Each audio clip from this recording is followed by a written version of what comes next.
Welcome back, friends. Welcome back to Solutions Watch. In March of 2021, I'm James Corbett of CorbettReport.com, and today we're going to be talking to a new guest who I am going to assume is already familiar to a lot of you in the crowd, but maybe not. His name is Curtis Stone, and you might know him as the Urban Farmer, although maybe we should start addressing him as the artist formerly known as the Urban Farmer. I think he has some qualifications about that term, but we'll get into that.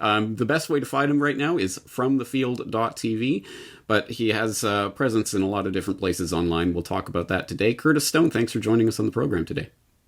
Thanks for having me, James. Happy to be here. Excellent. Well, as I say, Curtis Stone, the Urban Farmer, was kind of the moniker under which I think you gained quite a lot of notoriety online, but that is changing. You've changed perspectives like a lot of us in the past year. Tell us about your change. Yeah, so I got into urban farming because it was really the easiest way for me to get into farming at the time. I've kind of taken the stead pill per se a while ago, but I didn't really have the means to do it, because to go and buy land is to buy land and then put up a bunch of resources to build stuff on the land. So I got into agriculture by basically just leasing out people's front and backyards. And I started a business, a commercial farming business that way. And that was kind of my foray into being on the land, and, built a career out of that. But as you know, and many of your viewers know, the cities aren't all that hot right now. And so a lot of the things that were great about urban farming, even just a couple of years ago, are not there. I mean, when you've got a lot of people around the world social distancing, and they're just terrified, they're afraid to talk to one another, you don't get the same, a big part of what's great about urban farming is it's the social aspect. And it's probably one of the most actually practical parts of it, which really moves the needle in a positive way, I think. The food production is, let's be honest, you can produce food on bigger farms easier. But the urban aspect connects people, gets people together. You have a conversation with your neighbor. Politics aside, culture aside, sometimes language aside, talking to people walking by your garden is a great way to get to know people and sort of proselytize the idea of growing your own food.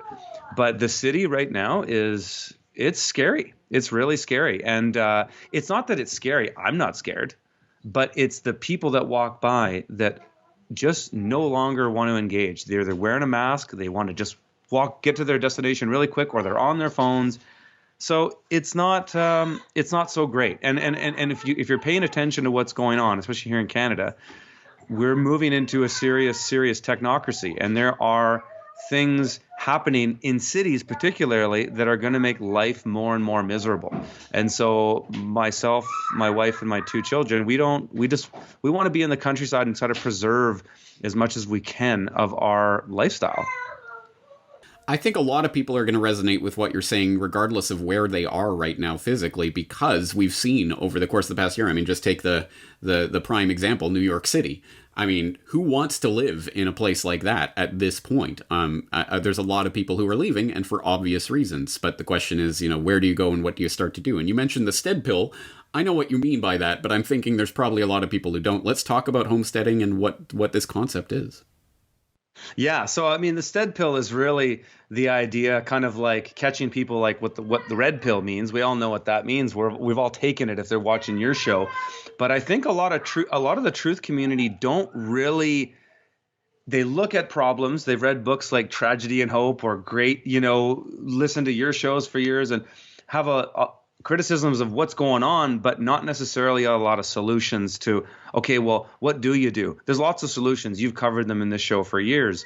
But getting on the land and actually, being able to be in control of your food, water, energy, and shelter are huge, because just look at what happened in Texas, right? Look at what can happen anywhere in centralized systems is a switch can be flipped, and then all of a sudden, you are waiting in a breadline. And so this is really all about taking accountability for that, especially in this time we're in now. I don't think there's ever been a better time to get on the land, or at least get into smaller areas where there's less people, especially less crazy people, and start taking account for providing for yourself in the world. So let's talk about that concept and people who are incredulous. I mean, can you really provide your own food, water, shelter, and energy? I mean, how are you going to do that? It's such a monumental task. Can you just go out there and start doing it? I mean, obviously you have to build up to it. How do you do that? It is a monumental task. There's no question about it. But it's like anything, baby steps. Just start. Get things going now. I mean, one thing people can start doing is just having food stored. That's really important. And then you can start planting some food. You know, I got into farming without owning any land and just started growing in people's front and backyards. So it's taken me really 10 years to get to a point where I can go out into the land and be confident that I can just carve it out and make it happen.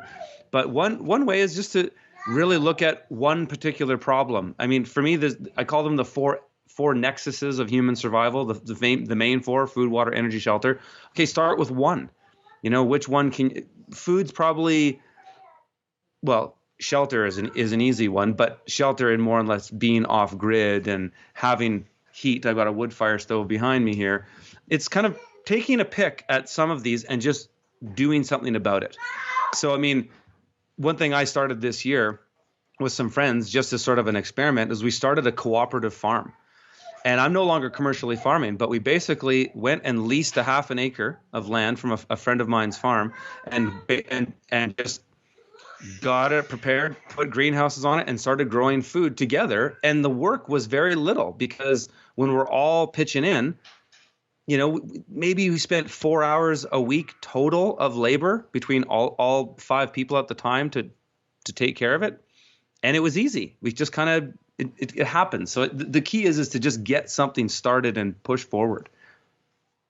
All right. All right, let's talk about that. So I, as I say, I know a lot of people are feeling this and are looking around at their urban hellhole and wondering how they can get out, and are starting to think along these lines. For people who find themselves in that boat, what sorts of considerations do they start looking at when they're trying to choose where to go?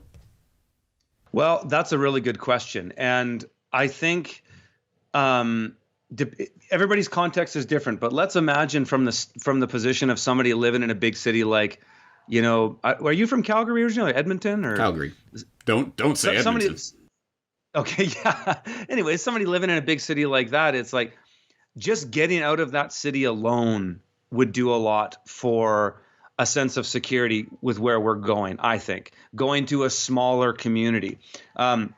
We can't all buy land, but perhaps you could move to a smaller community and rent a house. You know, what you would pay for rent in downtown Calgary compared to what you would pay for rent in, you know, some tiny town out like Coaldale, Alberta or something. You can probably rent a house with a lot of yard space and have a lot of garden space just doing that as a renter. You know, that's an easy thing that people could do.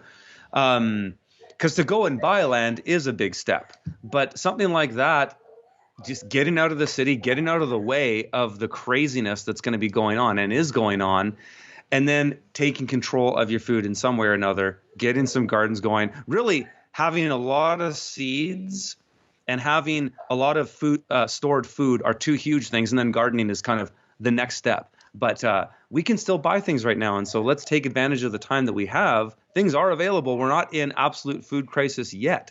So just having food stored is going to be huge.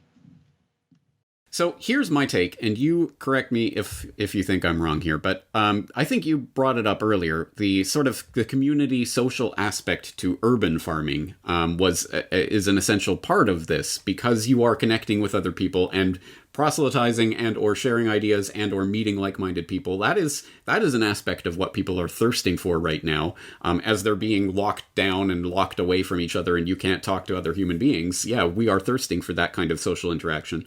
And that, to me, speaks to the idea of community as being the base of what we need to achieve. It's great to be able to think that I can be the lone wolf, you know, eating bugs and rainwater and living completely off the land, 100% self-sufficient, but I don't think that's the solution for everyone, or even for most people, or even for anyone, question mark. Maybe there are people who can do that. But I think it has to come down to community. And my sense is that you're never going to achieve the 100% self-sufficiency, but if you can at least become more self-reliant in a number of different ways and form connections with people in your area that can help to supplement that and create that community. That's kind of the vision of what I'm thinking for this. But tell me what your perspective is. Well, and I agree. I agree 100%. The whole lone wolf prepper strategy is really difficult. And like I'm a very social guy. I'm extroverted, and so I love to have people around me, and we've kind of done that naturally, even just by coming out to where we are. We've connected with a lot of people, but you're right, and so much of what's going to happen going forward is we're almost going to have to form our own sort of private societies, our own private communities, because if it gets to the point where, in Canada, there's rumors of this Canada Health Pass coming out where, you don't have this vaccine, you can't do anything, and I think it'll take time. That'll probably take years down the road till you can't go to the grocery store without it, because that would just be genocide in a way to a lot of people, right? The system doesn't want that to happen so quickly, but it might get to that point in time, especially with enough propaganda and enough fear mongering with all of this. It could get that way, but people are really going to have to start collaborating in so many different ways and saying, look, like, come together. And I always tell people, you should know 5 people that have your back no matter what. That if things happen really quickly and you need to move or you need to go somewhere or you're just in need, 5 people that have your back and you would do the same for them. That's the beginning of a community. And what's so important about community too is that we need to have reasons to be in a community. Just coming together in a community and saying, hey, we all like to, sit around and smoke weed and talk politics. That's not really enough needs and benefits are so important in community. And I think if we can find ways to, hey, I'll grow vegetables and fruit, and then I'll source my eggs from the guy down the street, or I'll source my pork from the guy up the road, or things like this. Having these connections, especially starting to form them now, will be very important as things get tighter. And so that's one thing I always do. Everywhere I am, I always talk to other farmers, and because I'm a farmer, I can kind of know how to strike up conversation with them and get to know them, and I take that very seriously. And we get very little of our food from the conventional system, so the majority of it comes from things we grow or things that we can get from people we know. Excellent. Well, tell us a little bit about From the Field, then. Why did you start this, and what kind of material do you have there? So I started that a couple years ago. I saw the writing on the wall with the censorship. And I was getting to a point, most people just knew me as a guy who made videos about urban farming and things like that. But I kind of started to have a hard time keeping my mouth shut on certain issues. I've been watching your videos for years, and took the red pill a long time ago, really. Read G. Edward Griffin's book, was one of the first books I ever read, kind of blew my mind about central banking. And I couldn't help but started talking about this stuff. So I knew at some point that the censors would come for me, as they have come for you. And so I said, I'm just going to create my own platform and then just start. And, if only 1% of my audience on YouTube come in there, great. And that's what it was to start. And it's probably more than that now. But it's basically been my way of protecting myself from the tech censors, and just controlling my content and deciding what I want to say and where I want to put it, and not have to worry about somebody deleting my videos. So what kind of content? I mean, like, people who don't know about what you're doing, what specific kind of examples of things? Specifically, what I do is I showcase the work that I do on the land, farming, market gardening, now designing a broadacre permaculture property.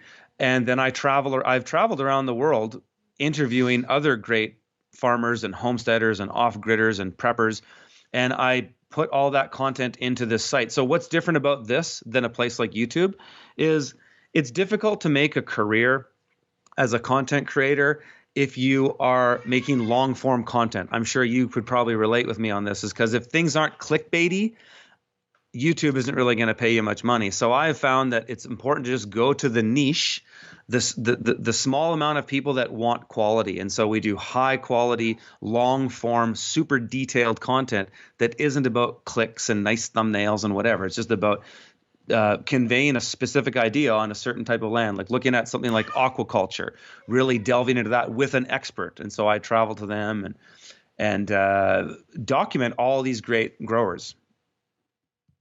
Now, okay, so as I say, I'm sure everyone is thinking about this in some sense. Wherever they are, I'm sure they're looking at what the nonsense that's going on and thinking, I got to get out of here in some way. But obviously that's not possible, or at least not all at once for everyone. Is there a sort of intermediate step that people can be taking, or ways that people can, in an urban environment, be preparing themselves? Or are you giving up on that altogether? No. Because let's face it, a lot of good people are going to be in a situation where they just can't pick up and quit their job, or maybe they have a family and their wife isn't totally on board with them, or vice versa, or who knows. There's an infinite amount of circumstances. Yes, there are things people can do to prepare. I think in a city, it's really important to have a backup plan. Like, where are you going to go if it gets so unbearable and the boot of the state is on your neck and everybody else's, and you're going, I have to get out of here. We have to leave now. So you need to have an alternative way to get out. Usually that's not a car, because if everybody wants to get out of the city, if everybody gets woke at the same time, nobody's getting out, right? So having an alternative way to get out, that could be a dirt bike, that could be a good mountain bike. You should have a bug out bag, like a bag that you can basically just grab and go, that has at least 7 days of food in it, water, some basic survival supplies, maybe a ham radio, or some things that you could just grab and go. Also having, if you're stuck in a city, just having a way to cook some food, heat your home, and have some food. So say it was everybody wants to get out at once. Like I said, nobody's getting out. You might say, well, you know what? It might be better just to lay low for 7 days, 8 days, let the craziness die down, then go. And so you need to have a way to cook. You need to have a way to heat your home and all these things. And so everybody, I always say this, everybody should have at least 1 year's worth of stored food in their home. That's not that hard to do. Just like a lot of dried stuff, so you're not going to have the best meals, but you can eat and survive. Everybody should have something like that in their home. And then this way you at least have options if the time comes where you have to get out and you got to hunker down for a while, or you just got to get up and go. All right. I really want to start getting into sort of specific techniques and things, but hopefully we can do that in the future. Today was just to introduce people to the idea of homesteading and what this entails. Are there any sort of last thoughts you want to leave people with on this topic? Yeah. I mean, if people want to see some of the stuff that I'm doing on my land, again, they can head to my website, fromthefield.tv. But the thing that it's important, I think, to finish with is that I say all this stuff not because I want to create fear. I'm not trying to, and I know you're not trying to create fear. We talk about these things to raise awareness and just give people a dose of reality. And so I always say it looks like things are going crazy, but enjoy it. Have fun. Be happy. Because if you're miserable and the world's going to shit, you still lose. You might as well enjoy it and have fun. And so, that's what's kind of nice about doing anything on the land, whether it's growing your own food or putting in a small orchard or just starting to think about how you exist on the land. It's really enjoyable. Getting grounded and connecting with the earth is something that so many people are lacking in their lives right now. And it's something that brings such an incredible quality of life. And it's great for kids too. Yeah. Yeah, I imagine, what better education could there be than the education that humanity has had for however many millennia, which Absolutely. Is, growing up, producing your own food, interacting with people in the real world, rather than sitting there in front of screens in their urban hellhole, Yeah, absolutely. I imagine everyone will resonate with that message. If they don't, I don't know what they're doing here. But the question is how they bring that to their own personal situation. And as you say, context is everything, and there's so many different situations that people find themselves in. I hope they will at least start checking out your work and looking for specific ideas of what they can be implementing in their own lives. And there's a lot of different ways to do it. As I say, I want to continue having this conversation in the future. Curtis, thank you so much for coming on today. Right on, James. Thank you.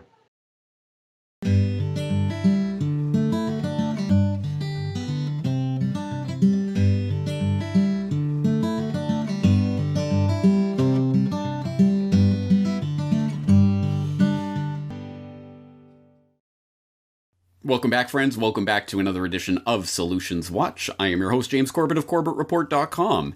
And so far on the Solutions Watch series, we've looked at a number of capital B, capital I, big ideas, the big movements and organizations that will change the world as we know it. And of course, I do want to highlight such big ideas on the Solutions Watch podcast, but I also want to talk about simple tips, techniques, tricks that you can start implementing in your life today to change the world that you are creating for yourself. And you cannot get simpler than the simple idea that I'm going to introduce today, namely really simple syndication, RSS. And hopefully a lot of you are rolling your eyes. Oh, James, I know all about RSS. If so, awesome. Unfortunately, I know there are a lot of people out there who still do not know about RSS or its incredible utility for people who are interested in being productive with their online activity and taking control of that online activity. Long story short, an RSS feed is an itemized list of entries in a blog or editions of a podcast that are generally sorted chronologically from newest to oldest and that represent the information coming from that website or podcast. So how does this work practically? Well, let's take a look. So let's go to the front page of CorbettReport.com. You might not have noticed this little RSS at the end of this toolbar. What does that mean? Well, don't worry and don't wonder. Just click on it and we'll find out. So when you click on the RSS, you're going to get the RSS page that's going to show you this. What does this mean and how do I use it? Well, this symbol here is the RSS symbol. So when you see this, generally you are going to be getting an RSS feed. But when you click on this, you're going to get this, which for most people is going to look like a bunch of gobbledygook. What on earth is this? This XML file does not appear to have any style information. How do I use this? Well, here's a little tip. On this particular page, all of these RSS feeds, with the exception of the Corbett Report articles, all of these are podcast feeds in one form or another. So you're going to want a podcatcher in order to get these feeds and to suck them in and to get the information from them. There are many different podcatchers, and I'm not going to recommend any particular one. I'm going to say explore to your heart's content. But everyone, I think, will probably be familiar with the most basic one, iTunes. So, for example, you can take this RSS feed and right-click on it or control-click on it, depending on your system and blah, blah, blah, all the different variables. Copy the link address. And then you're going to go over to iTunes or your podcatcher of choice. Again, I'm not recommending iTunes. It's just one that most people will be familiar with.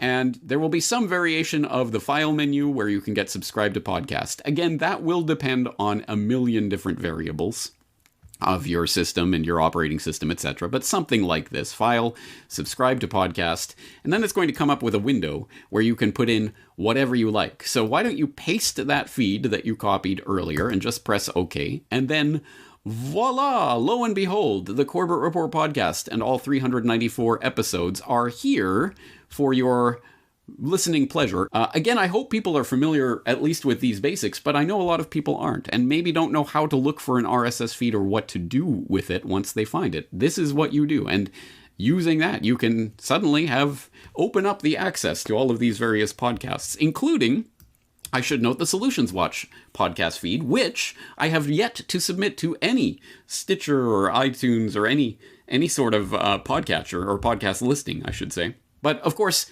RSS is not just about podcasts. It's not just about audio or video media. It's also about news. And I know my audience is interested in news and information and collecting that from a number of different sources. And maybe it is tiring to go to this page and that page and this page and that page every day. If only there was a way to get one list of all the places that I want to get news from in one handy dandy list that I could scroll through every single day. Oh, there is. Again, RSS. So for this, you're going to need a newsreader. And again, I will let you explore on your own. There are many different newsreaders out there. I'm not going to recommend any one in particular, but I am going to say, personally, I do use feedly.com that you sign up for, but it's a free account, and then you can create your own list of sources on any topic, obviously, anything you can think of. Any website that has an RSS feed, you will be able to add it to this list. But I use Feedly for reading news. And so I have, every single day, I have hundreds of articles at a glance that I can just quickly scroll through. And I can see what I'm interested in and what I'm not. And if I see something I'm interested in, I'll click on it and I'll get that. Oh, okay, all right, that looks good. I'll click on it and it'll send me to that site and I can go and read in more detail. And then I can continue on down the list and just look for information that I'm interested in and clear out the information I'm not interested in. And by that method, I can look literally at hundreds of articles a day. Obviously, I don't read every single one of the articles. I see which ones I'm interested in. I click on them, I find more information. I save the ones that I think are interesting or important, and I move on with my day. And that is an exceptionally good way of going through a lot of information very quickly and finding out what you want and what you don't. And the best thing about this is, here is just my list. It's constantly changing. I'm adding new sources. I'm taking out other sources. Here's my MSM sources. Here's my climate news, my independent news, etc. Op-eds, whatever. But you can add whatever you like, and you can take out whatever source you don't like on any given day, and just depending on your mood or the weather or whatever, and it's completely your curated list. You decide, you control it, and you can change it in any way you want at any time. It's exceptionally simple. It only takes seconds. RSS. I'm just showing you just the basics of this. And obviously there's a million variables depending on what newsreader or podcatcher you want. But generally speaking, any website that you go to should have an RSS feed and prominently displayed RSS feed. If they don't, pester them about it to make sure that they have one so that you can then easily subscribe to their feed and you can see when they have new information, it will appear in your feed reader. And by that method, you can vastly increase your efficiency and you can start to take control over the information online instead of randomly browsing here and there and forgetting to go over there and it's such a hassle. It will be your feed to control. You decide what you're seeing and what you're not seeing, and you change it at any time. You don't need someone to come along and create a website for you that specifically magically combines all the people you like in one place. You can do that at any time. This is an exceptionally simple but an exceptionally important thing. So for those of you in the crowd who already knew all this is all old hat, awesome. Please share in the comments what newsreader, what podcatcher you use, what you find, any tips or tricks that you have for people who are new to all this. If you are new to all of this, dip your toe in. See if implementing this in your life makes a difference to the way that you take control of what you're doing online rather than having the online randomly recommended stuff that's coming at you in 18 Ways from Sunday being the way that you go through the world. Now you can choose what sources you're looking at in what way, and does that make a difference to the way that you're consuming and hopefully doing something with the information that you find online? I suspect that it will. But I invite you to see for yourself. Once again, Solutions Watch can be about the big ideas. It can also be about simple tips, tricks, little things like this that maybe you don't even know exist, but can drastically alter your life. So I wanted to share that with you today. Once again, James Corbett of CorbettReport.com. Looking forward to talking to you again very shortly.